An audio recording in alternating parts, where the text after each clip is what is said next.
Paranormal in Pennsylvania may discuss topics such as suicide, murder, and other potentially upsetting things.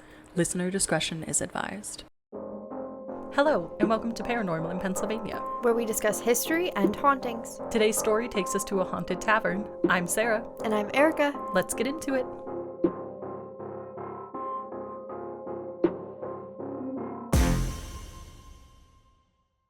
So this place has been so widely requested.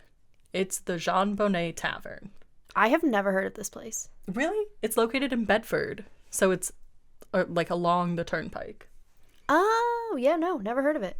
Yeah, it is known to be incredibly haunted, and it's also known to have a ton of history. So the history that I'm going to share today comes directly from their website because they have a pretty comprehensive history section there. So I figured why, stray. Let's trust the, source. The tavern was built around 1762 under the ownership of a man named Robert Callender, and it's at the intersection of today's Route 30 and 31, which apparently are very traveled roads. I don't. Yeah, I wish I knew more. I know Route 66 from the Cars movie. From the Cars movie. But and I guess real life. Yeah. Yeah, very famous. But when I was reading this, they were like, and it's at these intersections, and I was like, cool. Great. You said the Lincoln Highway? Yeah, so Route 30 is the Lincoln Highway, which was very famous because it was one of the first, major highways. So, significant. Mm-hmm. The building initially served as a French fort and trading post. Historical documents do provide accounts of what it was like there when it was a trading post, which is really interesting because those are very, very long ago. Yeah, and it kind of almost makes sense that this place would be widely haunted then if you're at this intersection where there's a trading post. So many people must have come through here. Right. And with any building this old, there is just so much history. Yes. So Jean Bonnet and his wife purchased the property in 1779. And in October of 1780, they were issued a license to create a public house, which is a place that primarily sells alcohol and where travelers can stop. Since 1780, ownership has, of course, changed hands a ton of times.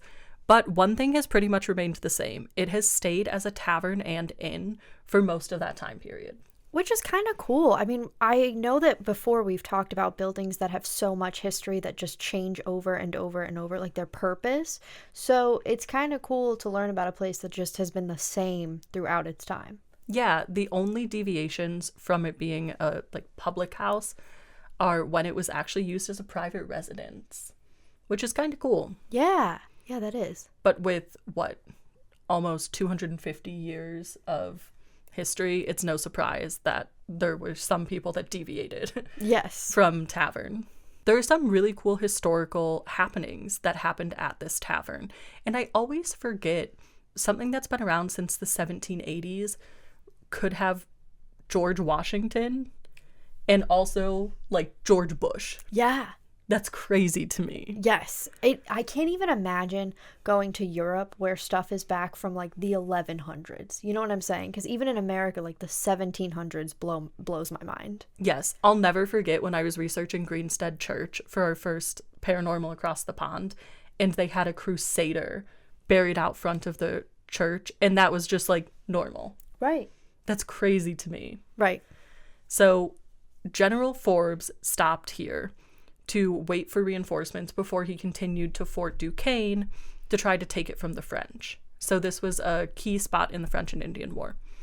And the tavern also served as the location for the rebels to meet in the Whiskey Rebellion. I was wondering. Really? About the Whiskey Rebellion? I was like, this would be a really cool place to do that because this is my first time hearing about public houses specifically, right? Now we just have fine wine and spirits. Yeah.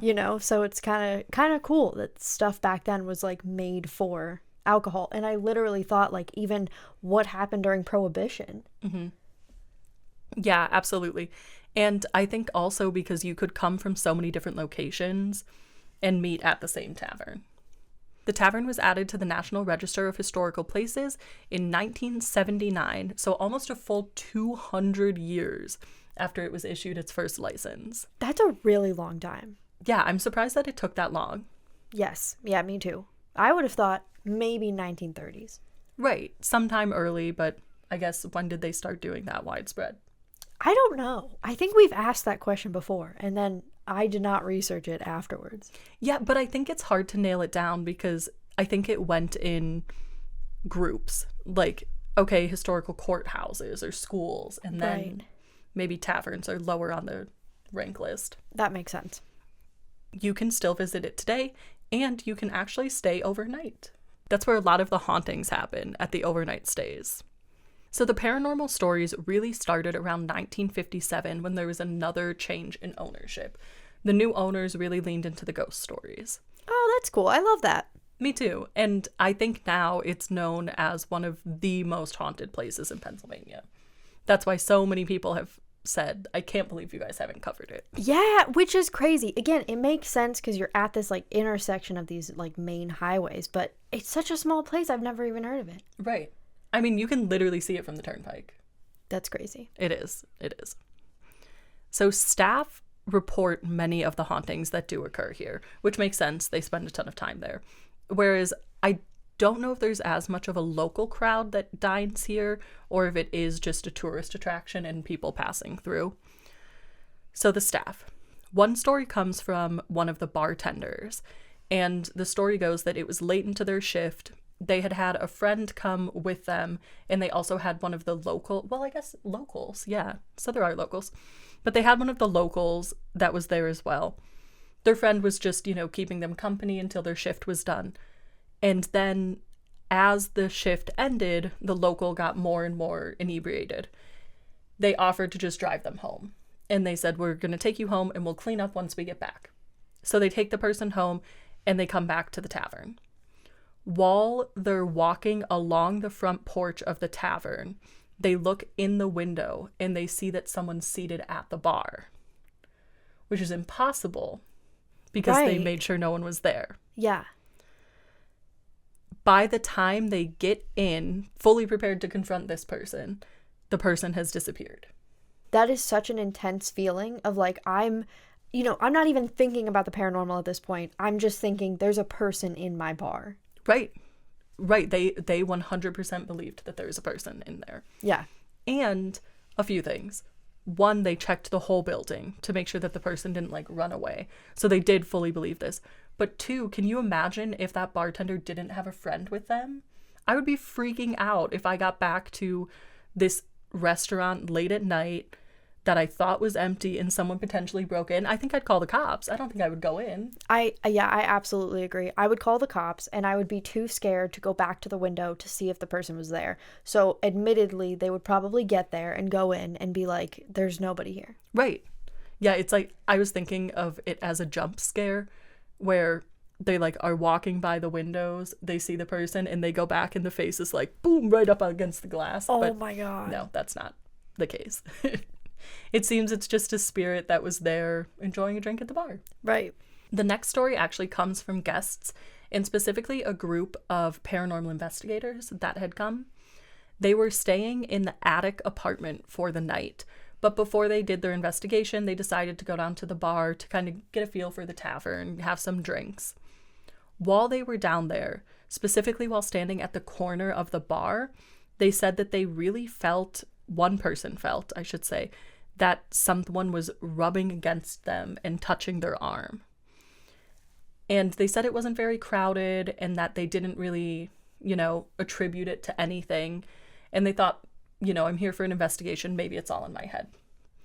So the night goes on and this person decides to share with the rest of the team that they have been feeling these phantom touches throughout the night. And this person says that they don't drink alcohol. So there's no way that their senses were clouded or anything. While they're telling their friends about this, a woman in the bar hears and comes up to them and says, whenever you're standing at that bar, you get that sensation. Oh my gosh, that's so interesting. I feel like that would be so cool. Because I was thinking it really just sounds like it's like a crowded bar at that point, right? Mm-hmm. And so having that feeling when no one's around you must be so freaky. Right. And it makes me wonder if this interaction with people is the same ghost as the one that was seen through the window. Oh, yeah, that's a really good thought. It's just this guy who was kind of hanging out. I don't have any knowledge into if spirits are able to like manifest their apparition. You know what I'm saying? Mm-hmm. Like if they're able to choose who and when who can see them and when that happens. But it's almost like normally he's like, all right, got to keep a low profile. And then they left the bar. So he was like, cool, now I can just like come out not expecting them to return. Yes, it's like taking off the invisibility cloak. Yes, yeah. Yeah, that's a good point. And then they do return and then they're like, oh no. Yeah. That's true. Gotta go back undercover. Yeah, that really could be the case. But I think it's also interesting because either way, whether it's the same spirit that was sitting at the bar that night or not, this one seems to want to interact with people, but it's not necessarily doing it in an effective way. Right. Yeah, because, okay, so when the bar is crowded, right, then that probably just feels normal. Like that Right. probably isn't even like a paranormal sensation, or at least people aren't thinking of it like that. So, yeah, it's almost as if they're trying to like join in the camaraderie. That's true. I mean, especially because so many significant historical meetings happened here. That could be the case. They're just like, hey guys. Yeah. Like, I'm going to have some, I don't know what they used to say back then. Did they say beer? Maybe. Ale? Ale. That's probably right. I was thinking grog in my head. I was like, that's like D&D That's a thing. fantasy. Is it? I That's think. so funny. That's like medieval times. I've gone too far. The attic apartment itself, where that paranormal group was staying, is known to be very haunted, and that's why they wanted to stay there. Specifically, one of the owners had a strange occurrence with a door there. And again, these are such unassumingly paranormal things. These are things that you would think, if someone's going to talk about a haunting, they're going to say, oh, there was ghost orbs, or oh, there was like weird voices, not, oh, this door is strange. Yes. But she had many times seen the door in the attic switch positions. So it would switch from being shut to open, etc. And she almost always assumed that someone was there, or that the door was, falling open on its own. It is an old building. But one morning she was particularly spooked, and she was waiting for a sales rep to come and talk to her about stuff like repairs in the tavern. When the sales rep got there, she was so concerned that she asked them to walk around with her and make sure all of the doors were closed. So they did. They in fact made sure that the doors were locked. And by the time they got back up to the attic, the door was open. Oh my gosh. See, and having two people really to like corroborate the story. Yeah. I mean, I don't even know. I know that we talk about, old buildings, but can it happen that quickly? Before you... Okay. First of all, my brain just jumped like 6 sentences, so apologies to everybody. But, we've talked before about facilities kind of fixing the things that are wrong, right? Right. So if a door opens that quickly, where you just walk around and it's automatically opened, you would think somebody probably would have fixed that by now. Yes. It would have been a more noticeable thing. So for them to have just walked around and it be open then, and that not be a regular occurrence. And it was locked. Oh, I forgot about that part. Yeah, forgot that it was locked. Like, how could that have happened without paranormal influence? Because no one else was there. Because once they saw that the door was open, they checked the whole property and no one was there. Right. Yeah, I forgot about the locks. So yeah, that gives even more credence to it. Yeah, and so to me, it's another like strange haunting. I feel weird calling it that, but it's almost as if the spirits here don't want to do anything flashy. They just want to exist. Yeah. And they're like, I just need to leave. Please stop locking the door. And attics are always so freaky. And I don't even just mean in haunted places. Like, has anybody ever tried to go up to the attic of their house? Who really feels comfortable up there? Yeah, I don't. I've never been in my attic. No. And I don't think I'll ever go up there. So it's just like kind of a creepy room to begin with. And this spirit's probably just like, yeah, I'm just hanging out. Yeah, right? They're like, I just live here. There have also been tons of photographs with strange things in them Specifically, orbs is really common. And I'm always hesitant to say that orbs are the paranormal because it could be dust particles, it could be solar flares, you know, there's a ton of possibilities for that. But there are photos of apparitions that have been caught here. Some of them are through windows and some of them are just in the tavern where it will be like a group photo at the bar. And then there's just another figure. I love photographic evidence so much because I think, you know, we, of course, believe in the stories that people tell, right? And we believe in the sensations that we feel when we go to investigations and when we're around haunted places. But the photographic evidence, it's just so undeniable. Yeah, it really is. I mean, how can you argue with that? People can say, oh, it's photoshopped, oh, it's whatever. Okay, no one's taking the time to do that. In this many cases. Right, yes. Yeah. So even catching apparitions on camera. People that stay overnight have said that objects move on their own to the point that they're woken up in the middle of the night. That's intense. So there was one couple that was staying in a room, and in the middle of the night, their eyeglasses flew off the bedside table onto the floor. And again, the word flew is so specific. They didn't just fall. This isn't gravity. This is like intentional movement. Yeah. It's just funny because I'm imagining how I would feel if I woke up to my glasses being flung across the room. I'd be like, what the heck? Who? Why are you? These are the things I used to see. Like, why are we flying it across the room? Well, I did think of Velma from Scooby-Doo. Yeah. Because it's like, yes. Okay, now you can't see anything. It's almost like a trickster ghost. Oh, well, I kind of like that image. That's kind of cute. Yeah. Or just a malicious ghost that's like, ha, now you can't see anything. Right.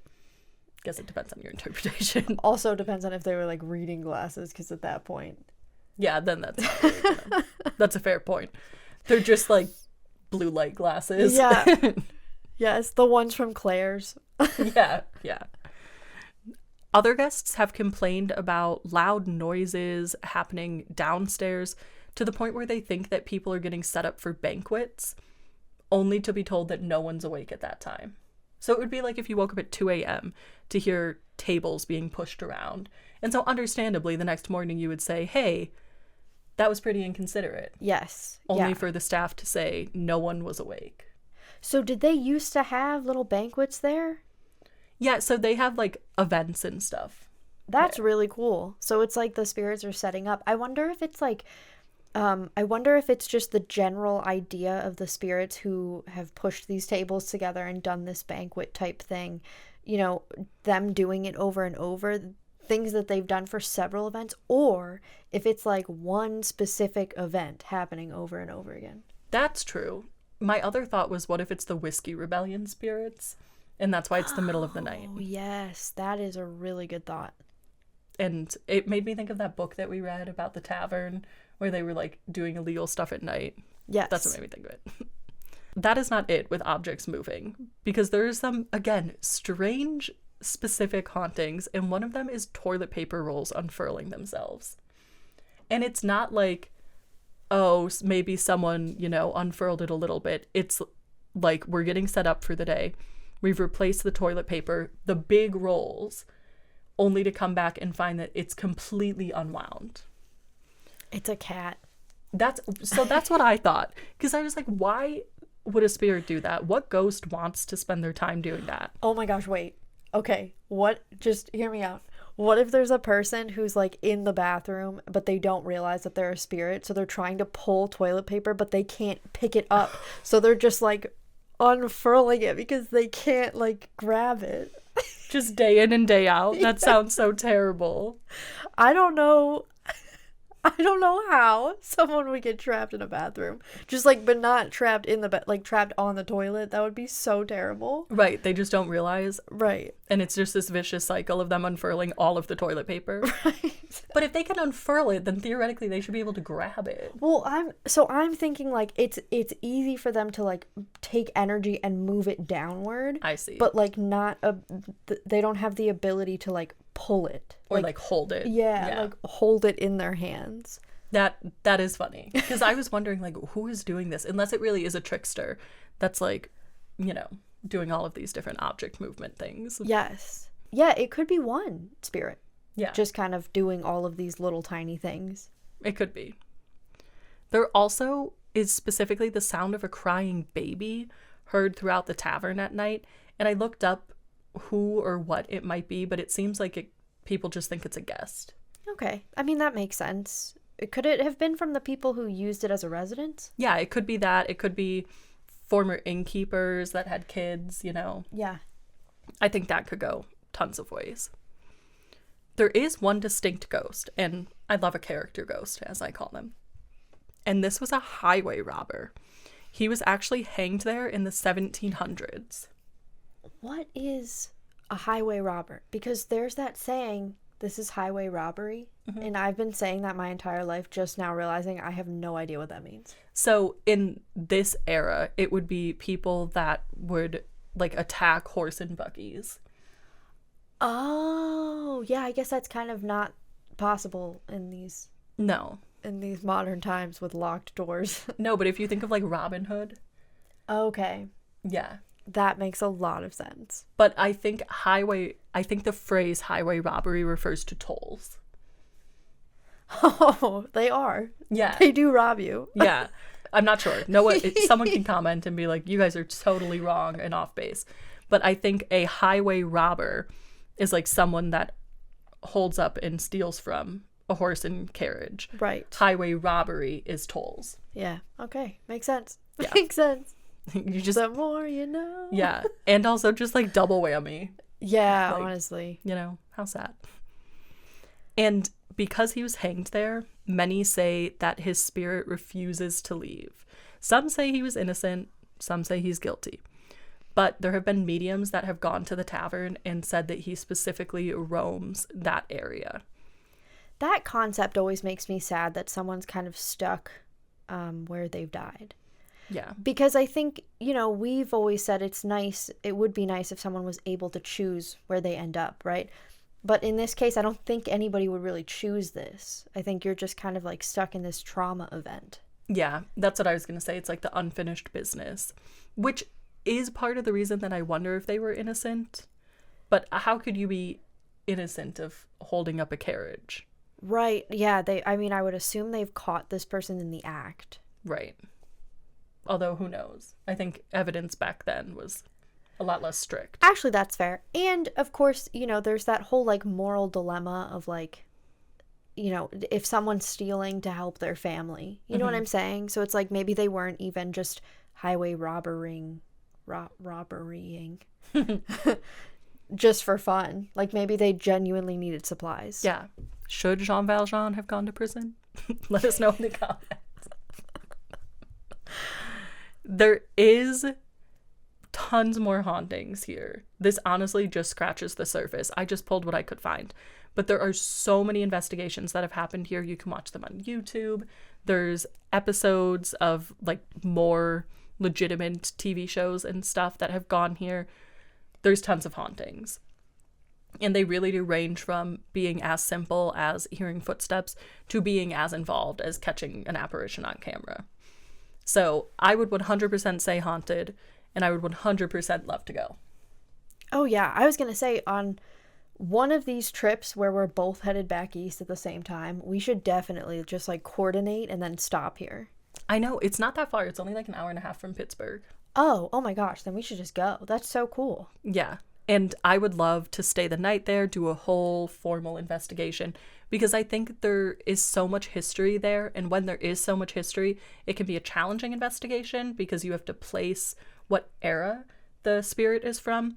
But it has so much potential, especially if we do know the history of like the Whiskey Rebellion and stuff like that. We can use that to help narrow down who we're talking to. Yeah, and I think I don't see or I haven't heard any like malicious spirits there, so I would feel safe, I think, staying overnight and doing an investigation there. And then, you know, I'm also kind of thinking of this as, you know, a place that people might choose to stay. So for that, unfortunately for that highway robber, I would say maybe not a choice. But for people who are coming and just like sitting at the bar, and we don't even know if the jostling that we talked about in the beginning is just one person. Like, what if there are modern spirits that just kind of end up here, you know? True. And it's like every night the spirits are out and then someone might join.